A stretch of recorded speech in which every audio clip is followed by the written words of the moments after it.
Before we set up the project template, let's review and get familiar with how an ESP-IDF project is organized and built.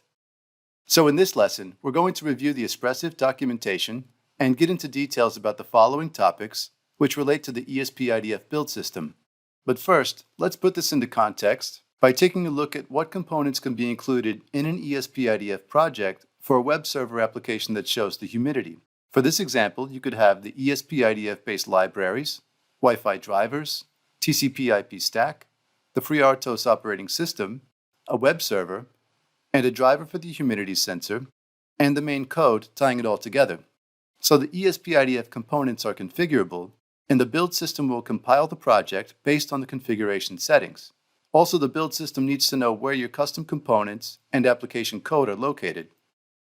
So to get to know the ESP-IDF build system, we'll review the basic build system concepts and various methods of using the build system and CMake.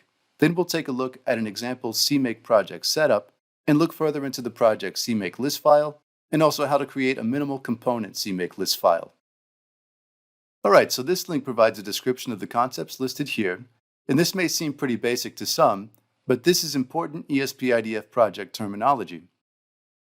So a project is a directory that contains all the files and configuration to build a single app or executable, as well as supporting elements such as the partition table, data/file system partitions, and a bootloader. So the project directory is the top-level directory here, and regarding the partition table, we get into more details in the OTA firmware update section, but it's basically a CSV file stored in the flash that designates various kinds of data to specific partitions. And these tables can be found where your toolchain is installed, and mine is installed at the path here. And just to give you a basic idea, I've modified this partition table to contain two OTA partitions, one for the update and one for the application to run on, and it also contains sections for non-volatile storage, OTA data, which the bootloader consults to know which OTA app to execute, and PHY-init data, which is responsible for the physical layer of network communications. And again, we'll look further into this in the OTA update section. Okay, so we also have the project configuration, which is held in a single file called the SDK config, which is located in the root directory of the project. This configuration file is modified via the idf.py menu config to customize the configuration of the project. But for our convenience, instead of using the command line menu config, we'll use the IDE for modifying the SDK config file, and we'll actually update this during the project template setup. But if you're curious and you want to know how to invoke idf.py menu config, you can go to the ESP-IDF command line or the ESP-IDF PowerShell, which comes with the installation you've already completed. And first you'll go to your project directory, then use the idf.py menu config command. And here's the menu config which you can use to update the SDK config file. Next we have an app, which is an executable that is built by the ESP-IDF. A single project will usually build two apps, a project app, which is the main executable that is your custom firmware, and a bootloader app, which is the initial bootloader program which launches the project application. Also, there are components, which are modular pieces of standalone code which are compiled into static libraries, or .a files, and linked into an app. Some are provided by the ESP-IDF itself, while others may be sourced from other places. For example, this ESP-IDF lib sensors library here contains a number of components, and whether you integrate components like this into your project, or write custom code that you want to divide into separate components, you could do it in a similar way that it's done here, and we'll see how to accomplish this later in the lesson. Okay, and the target is the hardware for which the application is built. In our case, that's the ESP32. And some things that are not part of the project is the ESP-IDF itself. Instead, it is standalone and linked into the project via the IDF path environment variable, which holds the path of the ESP-IDF directory. This allows the IDF framework to be decoupled from your project. And the path where mine is installed is here, and yours may be similar depending on your installation. Also, the toolchain for compilation is not part of the project. The toolchain should be installed in the system command line path, which is taken care of by the all-in-one installation you've already completed in the previous lesson. Alright, so here are the different methods of using the build system, and we'll start with IDF-PY. The IDF-PY command line tool provides a front end for easily managing your project builds, and it manages the following tools: It manages CMake, which configures the project to be built, and the link here will take you to the CMake page. And CMake could easily be another course on its own, but in general, CMake is used to control the software compilation process. And we'll get to know the basics by using the CMake list.txt files as we progress in the course. And another tool managed by IDF-PI is Ninja, which builds the project.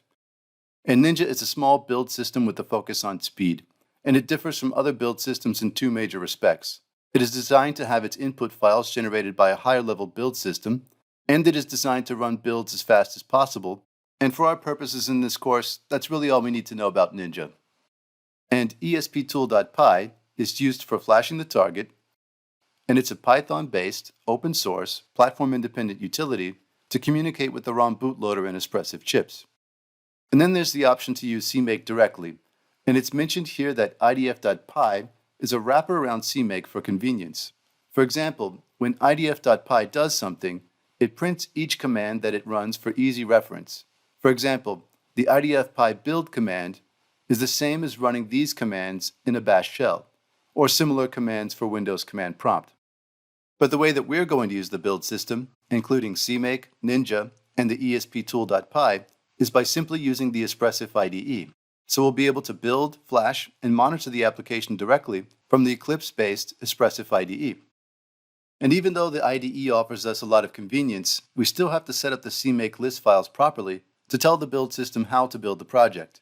The documentation here shows what an example project directory tree might look like, which contains the following elements, including a top-level project CMake list.txt file, and this is the primary file which CMake uses to learn how to build the project, and may set project-wide CMake variables.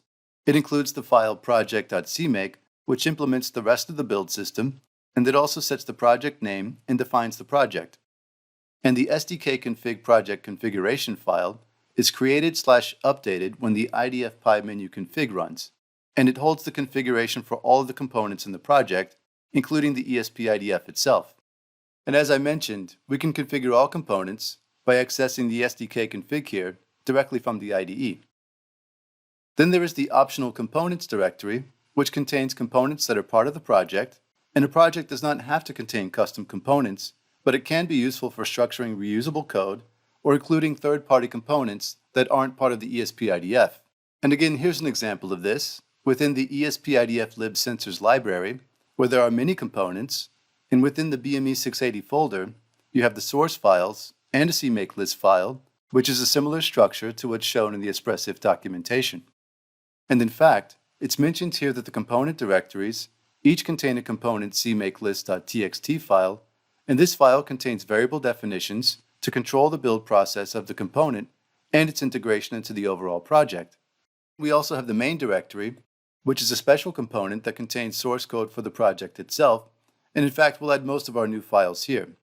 And we also have the build directory where the build output is created, and this directory is created by IDF-PI if it doesn't already exist.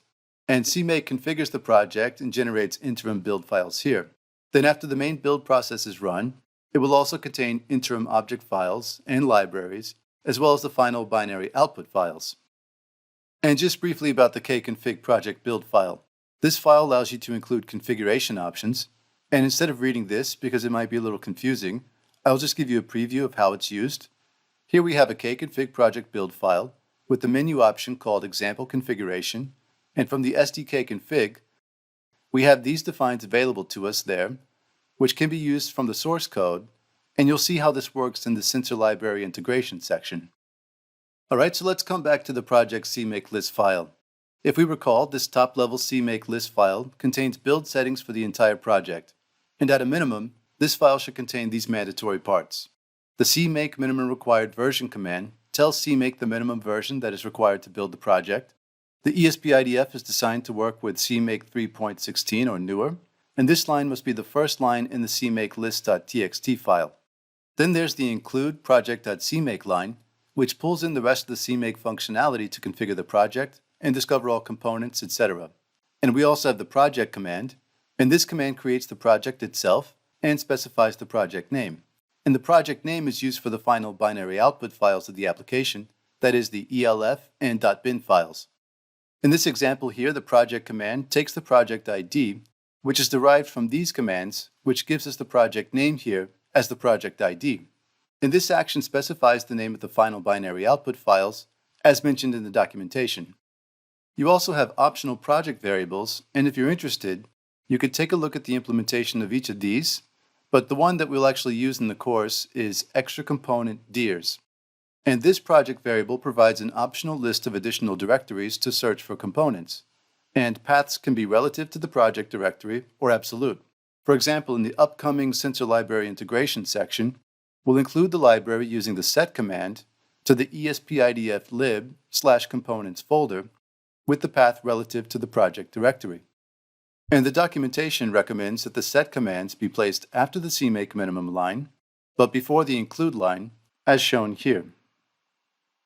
For our CMake list file in main, we're going to use a minimal component CMake list file. And to provide you with context, here's an example. This CMake list.txt file under main is used to register the source or .c files and the includes to be compiled. So this minimal component CMake list file simply registers the component to the build system using IDF component register. And the documentation provides definitions for these arguments. After sources, we'll add our source files throughout the course. Then for include dirs, we'll use for our includes. And requires we won't use, at least not yet. And it's not required to use this, but it's very often required to declare what other components this component will use. And you could follow this link here to learn more.